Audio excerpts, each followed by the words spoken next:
The Party Wall Act came into force on 1st of July 1997. It applies to all properties, commercial or residential, throughout England and Wales. The Party Wall Etc. Act 1996, to give it its full title, will be referred to as the Act. The Act does not apply to Scotland or Northern Ireland.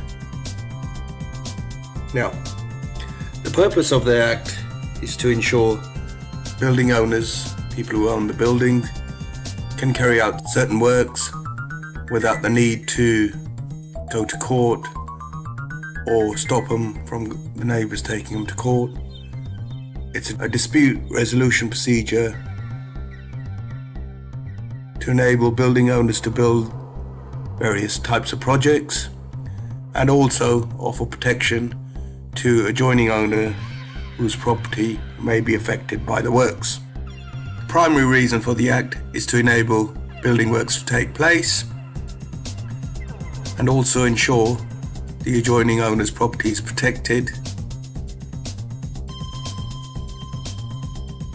Planning, building control, boundary disputes, Party Wall Act, all of these various issues of property law have their own place. One does not exclude the other one. So in other words, if you've got planning, if a property owner has planning or is intending to do building works or is intending to undertake building works via permitted development, it does not mean that they are covered under the Party Wall Act and they do not have to undertake the Party Wall process.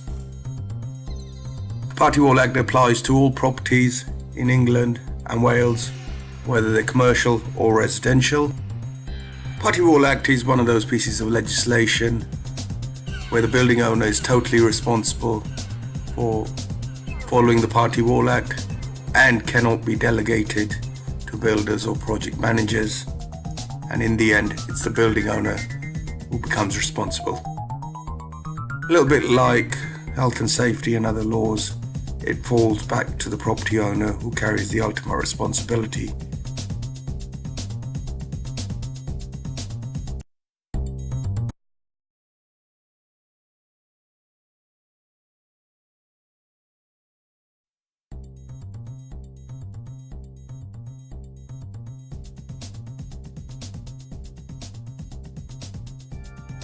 Common types of works or properties. These could be residential, i.e. owned by residential owners, or residential property owned by buy-to-let landlords. Either way, most common type of works being carried out at the moment are loft conversions, rear extensions, taking out of chimneys. Now these could be the chimney breast, which is the chimney element below the roof line, or the chimney stack, which is the chimney above the roof line, and also basements. Most of these works are notifiable to adjoining owners. However, it depends on the nature of the works being proposed and the position and the distance of the adjoining owner's properties. Some of the other factors to consider include the ownership of the adjoining owner's properties, so whether the next door neighbour's property is a house or it's a house that's been converted into flats, whether the house is detached, semi-detached or terrace. Other factors will also include whether the flat owners are also the freehold owners and the length of lease that those properties have been leased to the leasehold owners. Who to serve notices, types of notices to serve. Depending on the type of works, building owners should consider serving notices as soon as their project goes in for planning, especially if they are proposing to undertake the works under permitted development, which means they're likely to doing the works. Who are the notifiable owners largely depends on the type of project, the location of your property and the location of your neighbouring properties in relation to yours, how your neighbours' properties are owned, i.e. do they have freeholders, leaseholders, whether the neighbouring property is one single house or it could be a house that's split into 2 or 3 flats. Also, if those owners are leasehold owners and if they're freehold owners, or in certain circumstances freehold owners can also be the leasehold owners. In case of leasehold owners, anybody with a leasehold of more than 1 year is notifiable, so therefore short-term leaseholders are excluded. However, this can mean leasehold owners of more than 1 year are notifiable owners. All these factors are looked at in conjunction with your project to decide who are the notifiable owners. Serving notice on the correct adjoining owners is important. We've had occasions where people have been serving notices themselves have served on too many owners, some of which were not notifiable. This has meant extra expense and delay for those building owners. On the other hand, we've had building owners who've served notices themselves. On the opposite end of the scale, we've had building owners who've not served all the adjoining owners, and this has led to their project being held in mid-construction while the party-wall matters are resolved. Therefore, it's very important notices are served in the correct manner to the right adjoining owners in order to ensure your building project can start and carry on without any issues.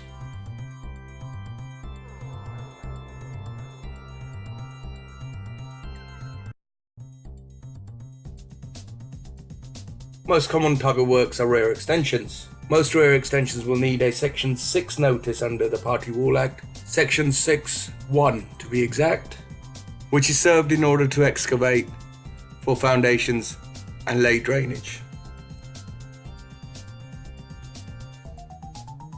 The test to see if a Section 6(1) notice is required or not comes in 2 parts. First part is if excavation is within 3 meters. Second part,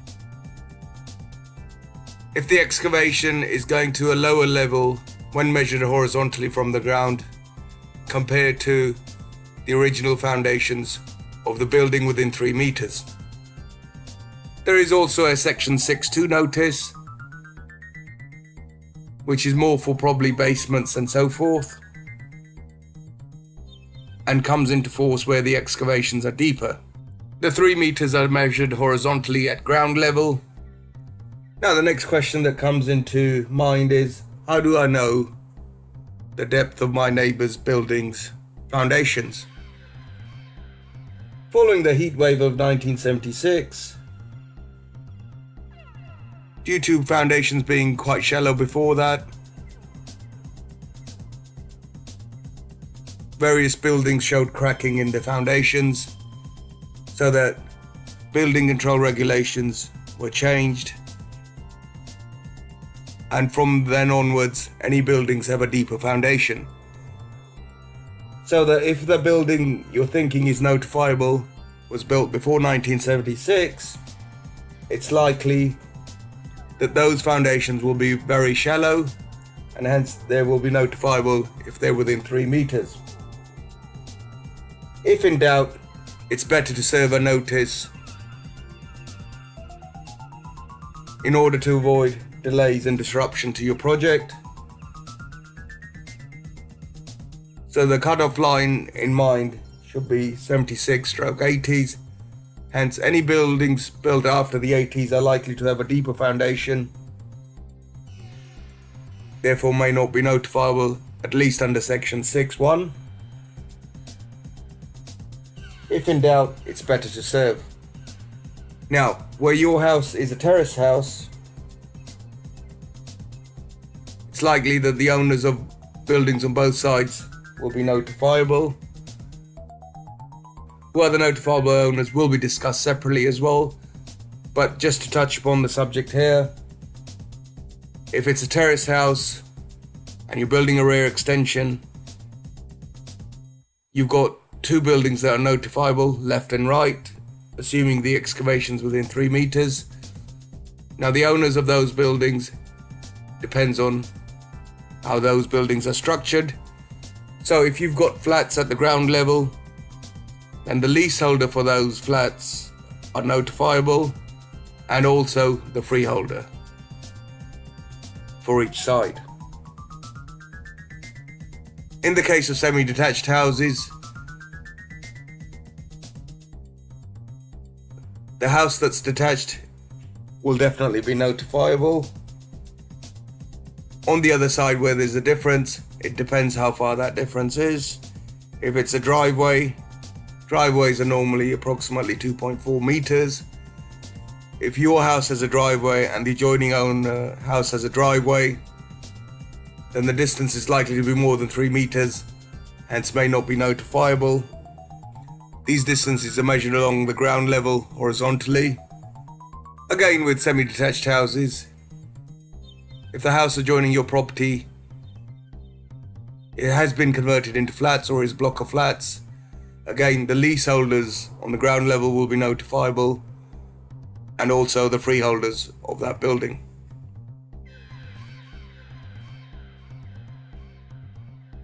On the other side of the semi-detached, that house is within 3 meters and it's been converted into flats, then both the leaseholder at the ground floor level and the freeholder is notifiable. Where there's a shed or a garage next to the house and that shed or garage is within 3 meters of your excavation,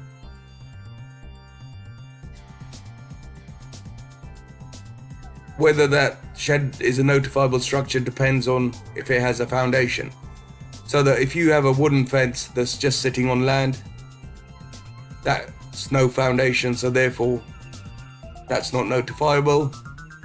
The shed may be a wooden shed with a slab of concrete, and that unfortunately counts as a foundation, so therefore that becomes notifiable. Again, if in doubt, you should notify.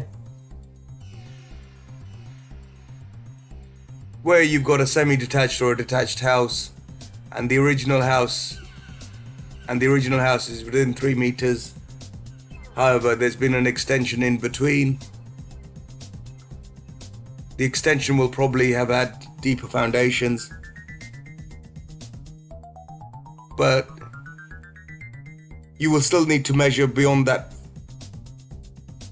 the new extension to see if the original structure building is within 3 meters, and it will still be notifiable. Lastly, detached houses. Again, a house may be detached, but if it's within 3 meters of your excavation, the owners of that house or building are notifiable. Again, if it's split into flats, the leaseholders and freeholders are also notifiable.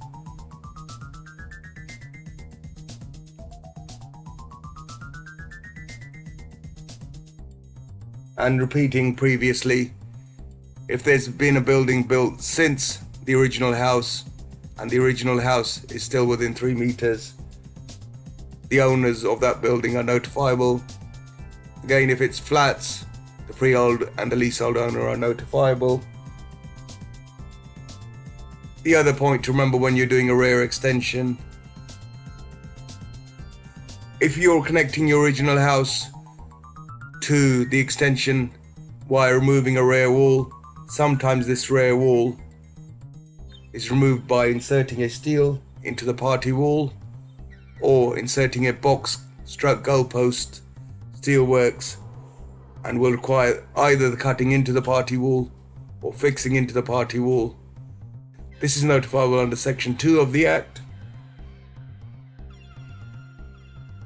Section 6 notices are notifiable within 30 days notice, which can be decreased if the adjoining owners agree.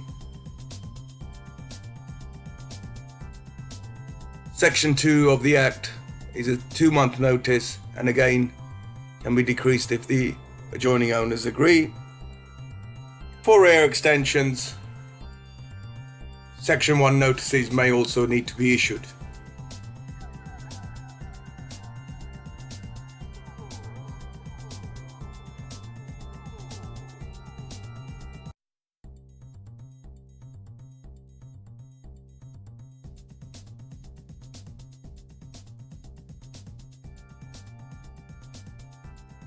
At the moment, probably because people are able to add extra 1 or 2 bedrooms to their property, be it flats or houses.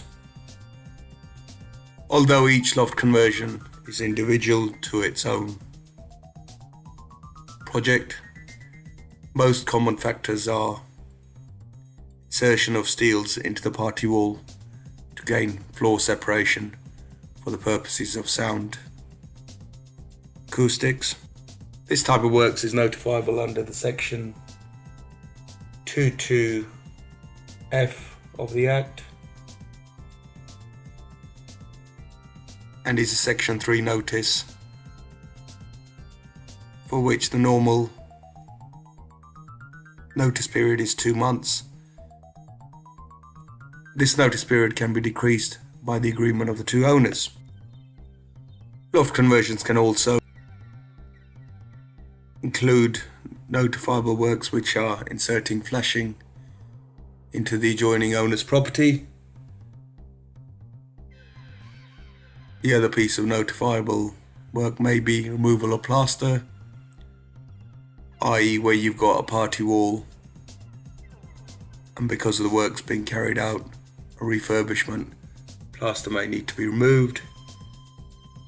It's also a good idea at the same time to notify the adjoining owners of weather protection to a party wall, i.e. the wall joining the 2 properties in the roof space is a party wall.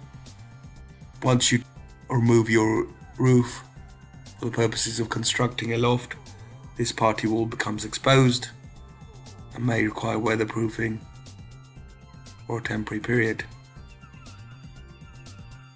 It is a good idea to ensure that the party wall is weatherproofed while works are going on, as this can lead to damp travelling down the wall and affecting your own property as well as your neighbours. In some loft projects,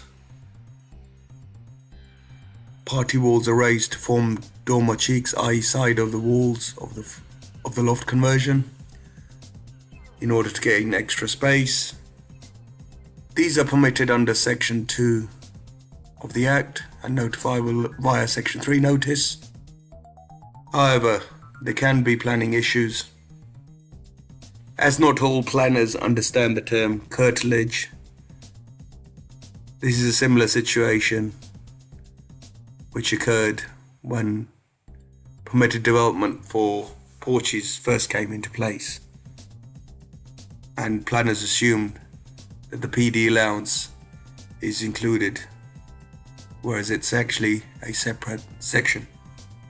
So if you're planning to raise a party wall, you're actually allowed to do so by planning law. However, it can be the case where planners object. You will have to appeal, likely to win the appeal, But these days, people can't wait for the delay and usually build back or raise half the party wall, i.e. in the boundary. It's usually better to raise the full party wall and that in brickwork, so that A, gains longer lifetime, B, is better for maintenance, and C, the neighbours are able to make use of it, and also gives a better finish to the inner loft. Now, once the party wall's been raised, when the neighbour makes use of it, again, section 1111 of the Act applies, whereby making use means that the neighbour has to pay contribution towards the cost of construction of that wall. Usually the cost of construction, usually a section 1111 contribution costs are made at the time of making use, and the costs are worked out at the time when the wall is made use of.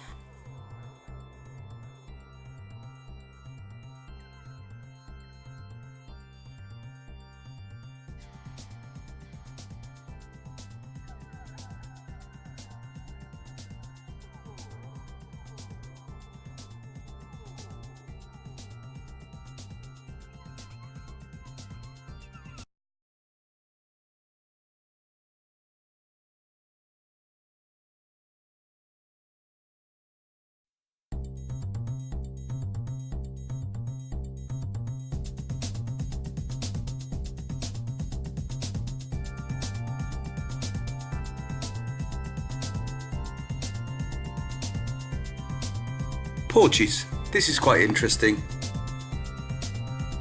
Whether a porch is a notifiable piece of work depends on several factors. First one being how deep your foundation is going to be, and secondly, the proximity of your neighbouring property and the makeup. So, if you're digging to a depth that's deeper than the neighbour's foundations,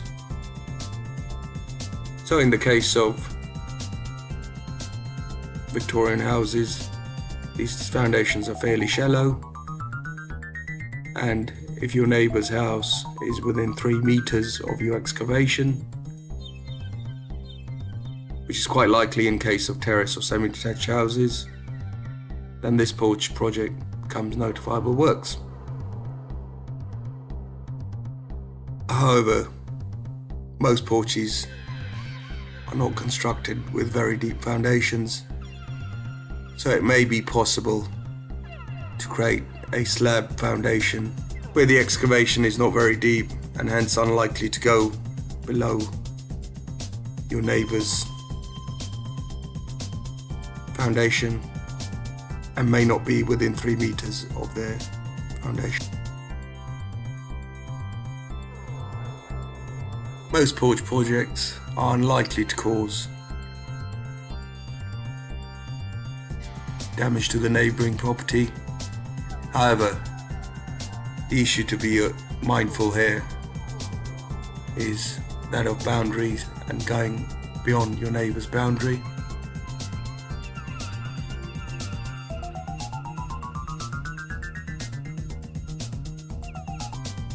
The actual answer is this is determined by the surveyors in making their award under any other matters, and the convention surveyors use is who benefits from the works. So that if you're doing a rear extension, a loft conversion, extracting chimneys, it's likely that the building owner carrying out the works will gain all the benefit and the adjoining owner none except inconvenience. So that it's only fair and right that the building owner pays for all the fees, stroke costs of the surveyors, including that of the adjoining owners. joining owner surveyor's fees. This is also the case whereby the building owner has to appoint a surveyor on behalf of the adjoining owner under section 10(4)(b) due to non-reply of party wall notice. However, there are instances whereby the works being carried out by one owner are due to lack of repairs and will benefit the other owner. And the most common example of this is whereby a chimney stack, i.e. chimney above the roof line, above the tiles, is being repaired. It has become dilapidated, worn out, stroke, falling apart because of the lack of repairs, and is used by a number of owners. Could be the issue that there's two flats on one side and a house on the other side, so that these costs are then split between the owners. The costs include doing the building works, appointing the surveyors, professional fees, etc., etc. These are usually apportioned between all the owners, and in most cases it would be the number of owners pay for a share of the costs. This also applies to boundary walls where they are party walls and because of a lack of repair need repairing. Hence, these are also projects whereby the total costs, including surveyors' costs, are apportioned between the owners. Depending on the type of project, recovering costs is not always easy, and the level of costs may mean it's easier and simpler, cheaper just to carry out the works.